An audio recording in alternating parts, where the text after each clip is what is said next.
ഞങ്ങളുടെ വീണ്ടെടുപ്പുകാരനും പരിപാലകനുമായി ഓരോ ദിനവും തൻ്റെ കൃപയാൽ ഞങ്ങളെ വഴി നടത്തുന്ന വാഴ്ത്തപ്പെട്ട ദൈവമേ, സ്വർഗീയ പിതാവേ, അനുഗ്രഹിക്കപ്പെട്ട മനോഹരമായ ദിവസത്തിൻ്റെ ഈ പ്രഭാത സമയത്തിനായി നന്ദിയോടെ അങ്ങയെ വാഴ്ത്തും. അബ്ബാ പിതാവേ എന്ന് വിളിക്കുവാൻ സ്വന്തം പുത്രൻ്റെ ആത്മാവിനെ ഞങ്ങൾക്ക് ദാനമായി തന്ന വാഴ്ത്തപ്പെട്ട കർത്താവേ, ഇപ്പോൾ ഞങ്ങൾ തിരുസന്നിധിയിൽ അർപ്പിക്കുന്ന പ്രാർത്ഥനകളും സ്തുതിസ്തോത്രങ്ങളും അങ്ങ് ഏറ്റെടുക്കണമേ. ഞങ്ങളെ സ്വർഗീയ നന്മയാൽ നിറയ്ക്കണം. ക്രിസ്തുവിലൂടെ യാചന കേൾക്കുമാറാകണമേ. ആമേൻ, ആമേൻ. ദൈവത്തിൻ്റെ പരിശുദ്ധമായ നാമം വാഴ്ത്തപ്പെടട്ടെ. ഏവർക്കും പ്രഭാതവന്ദനം ദൈവനാമത്തിൽ അറിയിക്കുന്നു. കർത്താവിൽ ഏറ്റവും വാത്സല്യമുള്ള എൻ്റെ പ്രിയ സഹോദരങ്ങളെ, ഇന്നലെ നിങ്ങളുടെ എല്ലാം പ്രാർത്ഥന മൂലം അനുഗ്രഹിക്കപ്പെട്ട ഒരു ദിവസമായിരുന്നു. ട്രിവാൻഡ്രം വരെ യാത്ര ചെയ്യാനും ജിയാന മോളെ അവിടെ പോയി കാണാനും അങ്ങനെ ആ പ്രിയ മകൾക്ക് വേണ്ടി ദൈവസന്നിധിയിൽ പ്രാർത്ഥിക്കാനൊക്കെ വലിയവനായ ദൈവം എനിക്ക് അവസരം ഒരുക്കി തന്നു. വൈകുന്നേരം ഒരു 5-6 മണിയോടുകൂടി ഇവിടെ എത്തിച്ചേർന്നു. ഇന്ന് രാവിലെയും ഞാൻ ട്രിവാൻഡ്രം ഗൗരീശ പട്ടണത്തുള്ള ഈ കൂട്ടിക്കൽ ഇടവകയിൽ 1952 സേവനം ചെയ്ത വെറവർ മാത്യു എന്ന് പറയുന്ന ഒരു അച്ഛൻ അവിടെ വിശ്രമ ജീവിതത്തിലുണ്ട്. 100-ലധികം പ്രായമുണ്ടെന്നാണ് അറിയുന്നത്. അച്ഛനെ ഇവിടുത്തെ 175ാമത് ജൂബിലി സുവനീറിൻ്റെ ഭാഗമായി സുവനീറിൻ്റെ ക്രമീകരണവുമായി ബന്ധപ്പെട്ട അച്ഛൻ്റെ ഒരു ഇൻ്റർവ്യൂ ഞങ്ങൾക്ക് എടുക്കേണ്ടതുണ്ട്. അത് കമ്മിറ്റിക്കാരെല്ലാം നാളത്തെ ദിവസമാണ് അതിന് ക്രമീകരിച്ചത്. അതുകൊണ്ട് വെളുപ്പിന് 5:30 ഞാൻ വീണ്ടും ട്രിവാൻഡ്രത്തേക്ക് തിരികെ യാത്രയിലാണ്. അതുകൊണ്ട് ഇന്നും ലൈവ് വരാൻ പറ്റുന്നില്ല. മറ്റൊന്നും വിചാരിക്കരുത്. വരുന്ന ദിവസം നമ്മൾ വീണ്ടും ലൈവിൽ ഒരുമിച്ച് കൂടുന്നതാണ്. പ്രിയപ്പെട്ടവരെ, നമ്മുടെ എല്ലാ ജീവിത ശുശ്രൂഷ ഇവിടെ തിരക്കിൻ്റെ നടുവിൽ ദൈവത്തെ മഹത്വപ്പെടുത്താൻ നമ്മൾ ഒരിക്കലും മറക്കുന്നില്ല. കർത്താവിൻ്റെ നാമം വാഴ്ത്തപ്പെടട്ടെ. നമുക്ക് ഒരുമിച്ച് എനിക്കായി കരുതാമൻ ഉരച്ചവനെ എനിക്കൊട്ടും ഭയമില്ല നനച്ചിടുമ്പോൾ പാട്ടുപാടി തിരുവചനം ധ്യാനിച്ച് നമുക്ക് പ്രാർത്ഥിച്ച് അവസാനിപ്പിക്കാം. എനിക്കായി കരുതാമെന്നുരച്ചവനെ എനിക്കൊട്ടും ഭയമില്ല നനച്ചിടുമ്പോൾ, എനിക്കായി കരുതുവാൻ ഇഹത്തിലില്ലേ എല്ലാം ചുമത്തും നൻ ഭാരമെല്ലാം നിന്റെ ചുമലിൽ, എനിക്കായി കരുതുവാൻ ഇഹത്തിലില്ലേ ഒന്നും ചുമത്തും നൻ ഭാരമെല്ലാം നിന്റെ ചുമലിൽ. കാക്കകളെ നോക്കിടുവിൻ വിതയ്ക്കുന്നില്ല, കൊയ്തു കളപ്പുരയൊന്നും നിറയ്ക്കുന്നില്ല, വയലിലെ താമരകൾ വളരുന്നല്ലോ എന്നും വാനിലെ പറവകൾ പുലരുന്നല്ലോ, വയലിലെ താമരകൾ വളരുന്നല്ലോ എന്നും വാനിലെ പറവകൾ പുലരുന്നല്ലോ, എനിക്കായി കരുതാമെന്നുരച്ചവനെ എനിക്കൊട്ടും ഭയമില്ല നനച്ചിടുമ്പോൾ, ഭക്ഷണമില്ലാതെ വാടി കുഴഞ്ഞിടുമ്പോൾ ഭക്ഷണമായി കാകരൻ്റെ അടുക്കൽ വരും, അപ്പവും ഇറച്ചീവ കരത്തിൽ തരും ജീവ ഉറവയൻ തോടെനിക്കു ദാഹം തീർത്തിടും, അപ്പവും ഇറച്ചീവ കരത്തിൽ തരും ജീവ ഉറവയൻ തോടെനിക്കു ദാഹം തീർത്തിടും, എനിക്കായി കരുതാമെന്നുരച്ചവനെ എനിക്കൊട്ടും ഭയമില്ല നനച്ചിടുമ്പോൾ, ശത്രുഭീതി കേട്ടുതെല്ലും നടുങ്ങിടിലും ചൂരച്ചെടി തണലതിലുറങ്ങിടിലും വന്നുണർത്തിത്തരും ദൂതർ കനലടകൾ തിന്ന് തൃപ്തനാക്കി നടത്തിയിടും ദിനം ദിനമായി, വന്നുണർത്തിത്തരും ദൂതർ കനലടകൾ തിന്ന് തൃപ്തനാക്കി നടത്തിയിടും ദിനം ദിനമായി, എനിക്കായി കരുതാമെന്നുരച്ചവനെ എനിക്കൊട്ടും ഭയമില്ല നനച്ചിടുമ്പോൾ, ക്ഷാമമേറ്റു സാറാഫത്തിൽ സഹിച്ചിടാനായി മരിക്കുവാനൊരുക്കമായിരുന്നിടിലും, കലത്തിലെ മാവുലേശം കുറയുന്നില്ല, എൻ്റെ കലശത്തിലെണ്ണ കവിഞ്ഞൊഴുകിടുമേ, കലത്തിലെ മാവുലേശം കുറയുന്നില്ല, എൻ്റെ കലശത്തിലെണ്ണ കവിഞ്ഞൊഴുകിടുമേ, എനിക്കായി കരുതാമെന്നുരച്ചവനെ എനിക്കൊട്ടും ഭയമില്ല നനച്ചിടുമ്പോൾ, എനിക്കായി കരുതുവാൻ ഇഹത്തിലില്ലേ എല്ലാം ചുമത്തും നൻ ഭാരമെല്ലാം നിന്റെ ചുമലിൽ. കർത്താവിൻ്റെ പരിശുദ്ധമായ നാമം വാഴ്ത്തപ്പെടുമാറാകട്ടെ. 28-ാമത്തെ സങ്കീർത്തനം 5-ാമത്തെ വാക്യം, യഹോവയുടെ പ്രവൃത്തികളെയും അവൻ്റെ കൈവേലയെയും അവർ വിവേചിക്കായിക കൊണ്ട് അവൻ അവരെ പണിയാതെ ഇടിച്ചു കളയും. കഴിഞ്ഞ കുറേ നാളുകളായി എൻ്റെ മനസ്സിലുള്ള ഒരു ചോദ്യത്തിന് മറുപടിയാണ് ഞാനിന്ന് വായിച്ച വേദഭാഗം. ദുഷ്ടൻ എന്നുള്ള പദത്തെക്കുറിച്ച് വളരെയേറെ പ്രസംഗങ്ങൾ ഇതിനോടകം തന്നെ ഞാൻ നടത്തുകയുണ്ടായി. ഈ ദുഷ്ടൻ എന്നുള്ള പേരിന് അർഹനായവൻ്റെ സ്വഭാവം എന്താണ് എന്ന് വെളിപ്പെടുത്തുന്ന ഒരു വാക്യമാണ് 28-ാം സങ്കീർത്തനത്തിൻ്റെ 5-ാമത്തെ വാക്യം. 3-ാമത്തെ വാക്യത്തിലാണ് ആ ദുഷ്ടൻ എന്നുള്ള പദം ഉപയോഗിച്ചിരിക്കുന്നത്. ദുഷ്ടന്മാരോടും അകൃത്യം ചെയ്യുന്നവരോടും കൂടെ എന്നെ വലിച്ചുകൊണ്ട് പോകരുതേ എന്നുള്ള പദത്തിൽ നിന്നാണ് പിന്നീട് 5-ാമത്തെ വാക്യം വരുമ്പോൾ ആരെയാണ് ദൈവം തമ്പുരാൻ ഇടിച്ചു കളയുമെന്ന് പറഞ്ഞിട്ടുള്ളത്. അത് ദുഷ്ടന്മാരെയും അതോടൊപ്പം തന്നെ അകൃത്യം ചെയ്യുന്നവരെയുമാണ്. അവരുടെ സ്വഭാവങ്ങൾ എന്തൊക്കെയാണ് എന്നാണ് താഴെ പറയുന്ന 5-ാമത്തെ വാക്യത്തിൽ. അവർ യഹോവയുടെ പ്രവൃത്തികൾ വിവേചിക്കുന്നില്ല. ഈ ലോകത്തെ സസൂക്ഷ്മമായി നിരീക്ഷിക്കുന്ന ഒരു മനുഷ്യന്, ലോകത്തിൻ്റെ അടിസ്ഥാനപരമായ തിരിച്ചറിവുകൾ നേടുവാൻ ആഗ്രഹിക്കുന്ന ഒരു മനുഷ്യന് ഈ ലോകത്തിൻ്റെ സൃഷ്ടാവ് ദൈവമാണ് എന്നതിൽ യാതൊരു തർക്കവും ഉണ്ടാകാൻ ഇടയില്ല എന്നതാണ് വാസ്തവം. നമ്മളങ്ങനെ പറയുമ്പോൾ തന്നെ അതിനെ ചോദ്യത്തോടെ, അതിനെ സംശയത്തോടെ വീക്ഷിക്കുന്ന ആയിരക്കണക്കിന് ആളുകൾ നമ്മുടെ ചുറ്റുമുണ്ട്. അപ്പോൾ ദുഷ്ടന്റെ ഒരു സ്വഭാവമാണ് അവർ ദൈവത്തിൻ്റെ പ്രവൃത്തികളെ വിവേചിക്കുന്നില്ല. ദൈവമുണ്ടോ എന്നവർ ചോദിക്കും. ദൈവമുണ്ടെങ്കിൽ ഇങ്ങനെയൊക്കെ നടക്കുമോ എന്നവർ ചോദിക്കും. ദൈവത്തിൻ്റെ പ്രവൃത്തികളെക്കുറിച്ച് തിരിച്ചറിയാൻ അവർക്ക് കഴിയുന്നില്ല. പൗലോസിന്റെ വാക്കിൽ പറഞ്ഞാൽ ദൈവപ്രവൃത്തി തിരിച്ചറിയാതെ വണ്ണം അവരുടെ മനസ്സ് കുരുടാക്കി കളയുന്ന ഒരു തിന്മ അവരുടെ മേലുണ്ട് എന്നതാണ് പൗലോസിന്റെ വ്യാഖ്യാനം.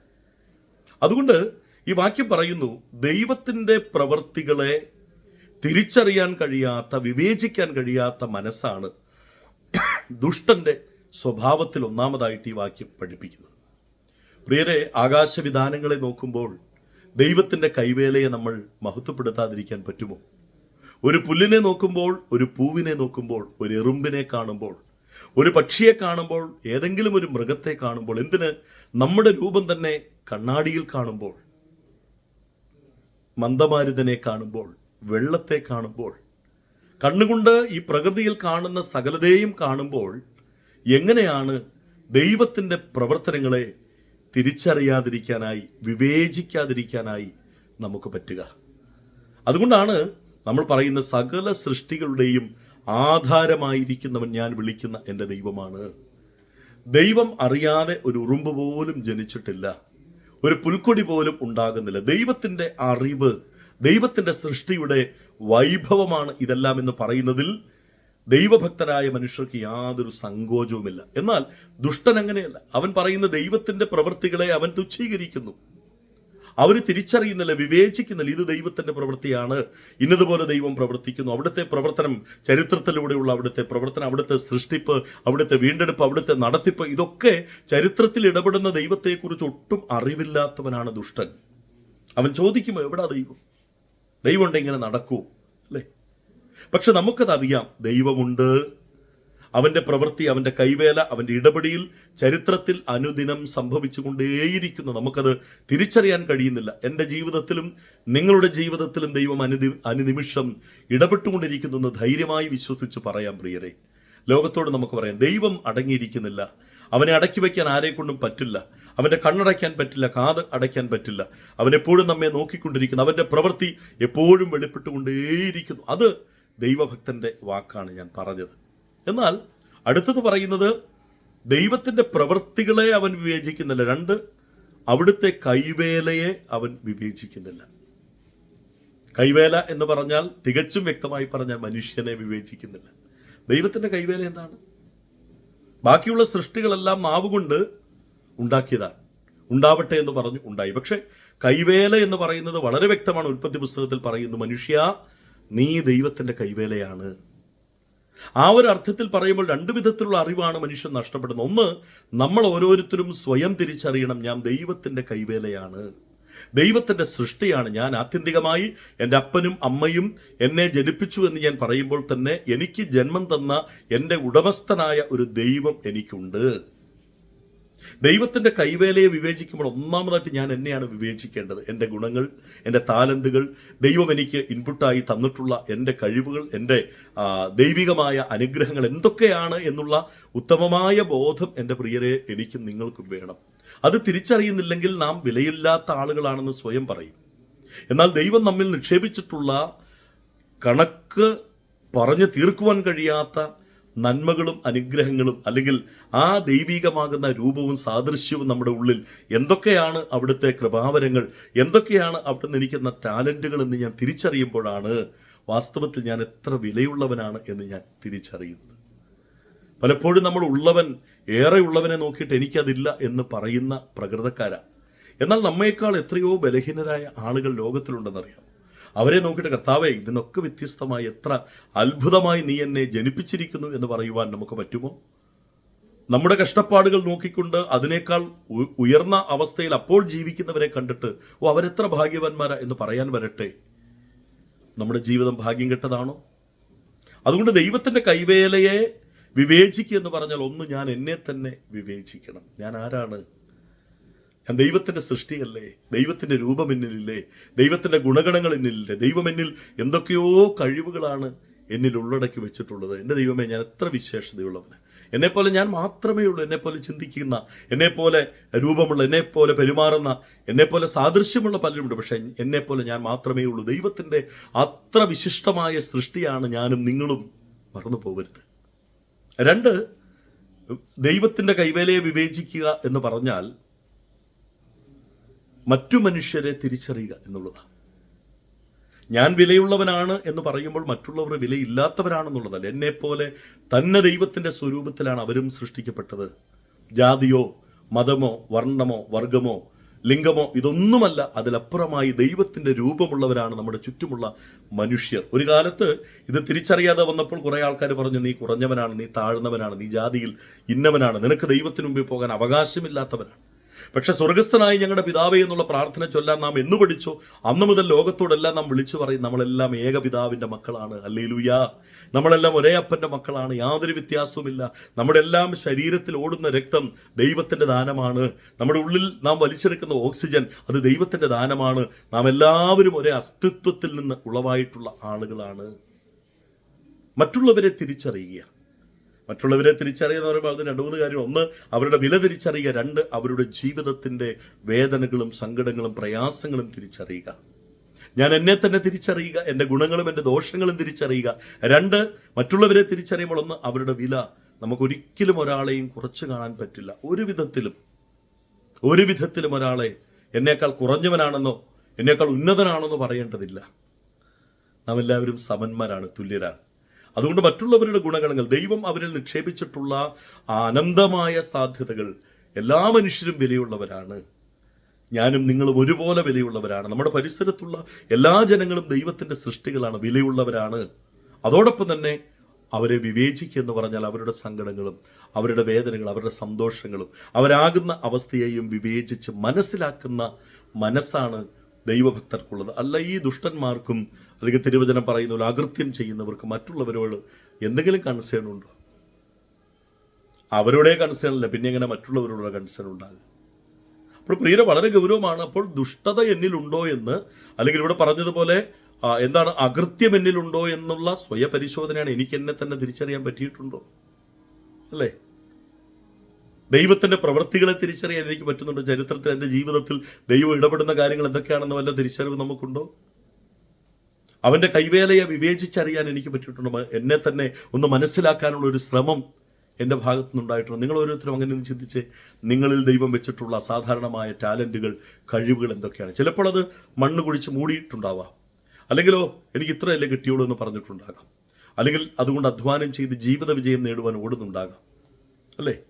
എന്താണ് നമ്മൾ ചെയ്യുന്നത്? നമ്മളെക്കുറിച്ച് നമ്മളുടെ കാഴ്ചപ്പാട് എന്താണ്?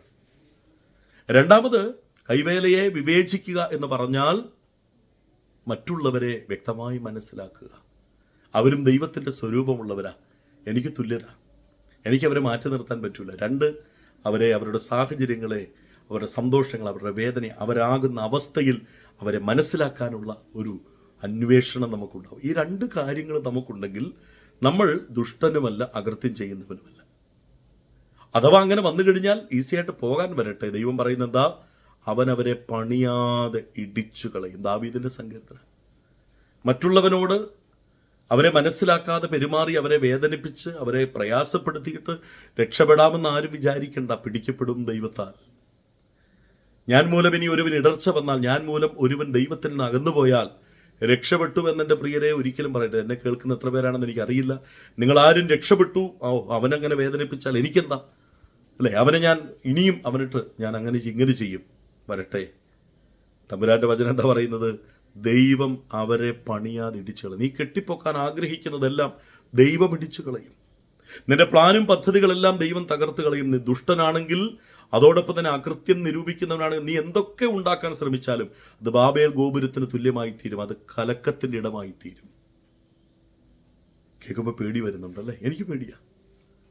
ദൈവമേ, നിന്റെ പ്രവൃത്തികളെ കാണാൻ എൻ്റെ കണ്ണ് തുറക്കണേ. അതോടൊപ്പം തന്നെ നിന്റെ കൈവേലയെ മനസ്സിലാക്കാൻ, എന്നെ തന്നെ തിരിച്ചറിയാൻ, മറ്റുള്ളവരെ തിരിച്ചറിയാൻ, അവരെ സ്നേഹിക്കാൻ, സഹോദര എന്ന് വിളിക്കാൻ, സഹോദരി എന്ന് വിളിക്കാൻ, അവരുടെ സാഹചര്യത്തിൽ അവരോട് ചേർന്ന് നിൽക്കുവാൻ എൻ്റെ കർത്താവെ എന്നെ ഒരുക്കണമേ എന്ന് ദൈവത്തോട് മനഃപൂർവ്വമായി പ്രാർത്ഥിക്കും. ഇങ്ങനെ അല്ലെങ്കിൽ ദൈവം അവരെ പണിയാതിടിച്ചു കളയും. ദൈവം അങ്ങനെയുള്ളവരെ ഉയർത്തിക്കൊണ്ടു വരുമെന്ന് ഒരിക്കലും ചിന്തിക്കണ്ട. അവരുടെ ഉയർച്ച പെട്ടെന്നുള്ള പതനത്തിന് വേണ്ടിയായിരിക്കും. എന്നാൽ നമുക്ക് അങ്ങനെ അല്ലല്ലോ വരേണ്ടതല്ലേ? നമ്മുടെ ഉയർച്ച ദൈവത്താൽ ഉയർത്തപ്പെടുന്ന അനുഭവം തന്നെയാകണം. നമ്മൾ ഉയരണം, നമ്മൾ വളരണം, ദൈവനാമം നമ്മളിലൂടെ മഹത്വപ്പെടണം. ഞാൻ നിർത്തുകയാണ്. നാളെ പ്രഭാതത്തിൽ ഇത് ഞാൻ പോസ്റ്റ് ചെയ്യുമ്പോൾ നിങ്ങൾ സ്വയം വിലയിരുത്തുക. ദൈവത്തിന് മഹത്വം കരയറ്റുക. ദൈവം നമ്മളെ അനുഗ്രഹിക്കട്ടെ. ലൈവായി പ്രാർത്ഥനയിൽ വന്ന് പങ്കെടുക്കുന്ന എല്ലാ വ്യക്തികൾക്കും ഈ ദിനം നന്മയുടെ ദിനമാകട്ടെ. പ്രിയരെ, എല്ലാ അനുഗ്രഹങ്ങളും കർത്താവ് നിങ്ങൾക്ക് തരട്ടെ എന്ന് പ്രാർത്ഥിക്കുകയാണ്. ഒരു നിമിഷം പ്രാർത്ഥിക്കാം. വാഗ്ദത്തങ്ങളിൽ വിശ്വസ്തനും വാക്കുമാറാത്തവനുമായി ദിനവും ഞങ്ങളെ വഴി നടത്തുന്ന വാഴ്ത്തപ്പെട്ട കർത്താവെ, സ്വർഗീയ പിതാവെ, അനുഗ്രഹിക്കപ്പെട്ട മനോഹരമായ പ്രഭാതത്തിനായിട്ട് നന്ദി. കർത്താവെ, ലൈവ് പ്രാർത്ഥന പ്രതീക്ഷിച്ചിരുന്ന് കർത്താവ് ഒരുപക്ഷെ ലൈവായി പ്രാർത്ഥന കാണാൻ കഴിയാതിരിക്കുന്നവരെ അങ്ങയുടെ പാദത്തിൽ ഏൽപ്പിക്കുന്നു. അവരുടെ ദേഹദേഹി ആത്മാക്കൾ യേശുവിൻ്റെ നാമത്തിൽ അനുഗ്രഹിക്കപ്പെടട്ടെ. കർത്താവിൻ്റെ കൃപയാൽ അവർ നിറയപ്പെടട്ടെ. അഭിഷേകത്തിൻ്റെ ശക്തിയാൽ അവർ നിറയപ്പെടട്ടെ. കർത്താവെ, ഈ ലൈവ് പ്രാർത്ഥന പ്രതീക്ഷയോടെ കാത്തിരിക്കുന്ന ലോകത്തിൻ്റെ വിവിധ കോണുകളിലെ ആൾക്കാരുണ്ട്. ഏകദേശം 250-ലധികം ആളുകൾ ഡെയിലി ലൈവായി ഈ പ്രോഗ്രാം കാണാറുണ്ട്. കർത്താവായ യേശുവിൻ്റെ നാമത്തിൽ ദൈവമേ, നിന്റെ ജനം എവിടെയാണെങ്കിലും അവർ അനുഗ്രഹിക്കപ്പെട്ടു. അവരുടെ കുടുംബങ്ങൾ, വ്യക്തിജീവിതങ്ങൾ, അവരുടെ സാമ്പത്തിക, മാനസിക, ആത്മിക തലങ്ങൾ എൻ്റെ കർത്താവിൻ്റെ നാമത്തിൽ ഏറെ അനുഗ്രഹം പ്രാപിക്കട്ടെ. യേശു മതിയായവൻ. ഹല്ലേലൂയ. യേശു മതിയായവൻ. തന്നെ നമ്പുന്ന ഏവരെയും കൈവിടാത്ത ദൈവം. ഹല്ലേലൂയ. ഞങ്ങൾ ഒരിക്കലും ദൈവത്താൽ ഇടിച്ചു കളയപ്പെടുന്ന ആളുകളല്ലപ്പാ, ദൈവത്താൽ പണിയപ്പെടുന്ന ആളുകളാണ്. ദൈവം ഓരോ ദിവസവും അത്ഭുതമായി ഞങ്ങളെ വഴി നടത്തുന്നു, ഞങ്ങളെ പണിയുന്നു. തുടർന്നും അപ്രകാരം ഞങ്ങളെ നടത്തുന്ന കർത്താവേ, ഈ പ്രാർത്ഥനയിൽ പങ്കെടുക്കുന്ന എല്ലാവരെയും ആശീർവദിക്കാൻ ദൈവം അനുവദിച്ചാൽ നാളെ രാവിലെ വീണ്ടും ലൈവായി വന്ന് ദൈവത്തെ സ്തുതിക്കുവാൻ തമ്പുരാൻ സഹായിക്കണം. കൃപയാൽ നിറയ്ക്കണം, മഹത്വം എടുക്കണം. ക്രിസ്തുവിലൂടെ യാചന കേൾക്കണം പരിശുദ്ധ പിതാവേ. ആമേൻ. സ്വർഗസ്ഥനായ ഞങ്ങളുടെ പിതാവേ, തിരുനാമം വിശുദ്ധീകരിക്കപ്പെടണം, തിരുരാജ്യം വരണം. തിരുവിഷ്ട സ്വർഗത്തിലെ പോലെ ഭൂമിയാണ് ഞങ്ങൾക്ക് ആവശ്യമായ ആഹാരം തരണം. ഞങ്ങളുടെ കടക്കാരുടെ ഞങ്ങൾ ക്ഷമിച്ചതുപോലെ ഞങ്ങളുടെ കടങ്ങൾ ഞങ്ങളോട് ക്ഷമിക്കണം. ഞങ്ങളെ പരീക്ഷ കടത്താ ദുഷ്ടം ഞങ്ങളെ വിടുവിക്കണം. രാജ്യവും ശക്തി മഹത്വം എന്നേക്കും അങ്ങേക്കുള്ളതാകുന്നുവല്ലോ. ആമേൻ. പിതാവും പുത്രനും പരിശുദ്ധാത്മാവുമായ ത്രിയേക ദൈവത്തിന് അനുഗ്രഹം ദൈവമക്കൾ നിങ്ങളോട് കൂടെ എപ്പോഴും ഇരിക്കുമാറാകട്ടെ. ആമേൻ. ആമേൻ. ദൈവത്തിന് സ്തോത്രം. പ്രിയരെ, ഇന്ന് നമുക്ക് ലൈവ് പ്രാർത്ഥന വരാൻ പറ്റില്ല, പക്ഷേ നമുക്ക് വീണ്ടും വരുന്ന ദിവസം ഒരുമിച്ച് കൂടാം. ഞാനിന്ന് ട്രിവാൻഡ്രത്ത് പോയിട്ട് ഉച്ചകഴിഞ്ഞ് ഇവിടെ എത്തണമെന്നുള്ള വിചാരത്തോടെയാണ് പോകുന്നത്. യാത്ര ദൈവത്തിൻ്റെ കാവലാൽ സൂക്ഷിക്കപ്പെടുവാൻ വേണ്ടി നിങ്ങൾ പ്രാർത്ഥിക്കണം.